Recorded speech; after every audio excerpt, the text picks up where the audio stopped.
La une, vous ne l'utilisez pas, elle est trop coupante. C'est à l'ombre des saules pleureurs, au pied de l'embarcadère, que les apprentis graveurs ont été conviés par Charlotte Piednoir. Donc on pointe comme une petite pelle en fait, hein, le côté incurvé vers le ciel. On baisse le manche et on avance.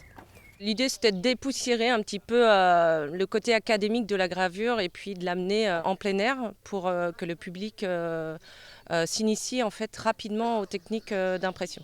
Organisé par la communauté de communes Vendée-Sèvres-Autise, l'objectif de cet atelier est de faire découvrir une pratique artistique peu connue du grand public. Les ateliers sont gratuits pour que les personnes puissent venir et pas avoir de barrière à ce niveau-là. Et c'est à partir de 8 ans, mais ça reste aussi quelque chose d'intergénérationnel et de familial. C'est armé d'une gouge que les stagiaires vont graver la matière pour réaliser leur œuvre. Mais ici, le support n'est pas en bois ni en cuivre.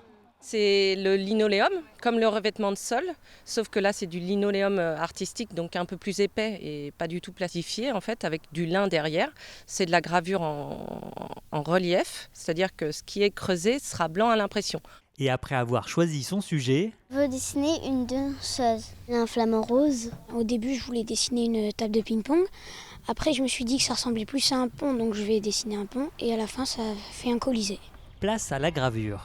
Si on n'a pas le bon coup de poignet, ça peut vite déraper et là, on ne suit plus les traits du dessin et ça fait un peu n'importe quoi. Une fois le lino gravé, arrive le moment tant attendu de l'impression. Chacun encre sa plaque et la fait passer sous la presse mise à disposition. À partir de là, le nombre de tirages est illimité, pourvu qu'il y ait de l'encre. On creuse et puis après on voit ce que ça donne que à la fin. Un vrai moment de découverte et un bon moment de plaisir. La séance très intéressante, le résultat pas terrible. Si vous aussi vous voulez vous essayer à la linogravure, des ateliers sont programmés les 26 et 27 juillet prochains à Saint-Pierre-le-Vieux, ainsi que les 2 et 3 août à Puy-de-Serre.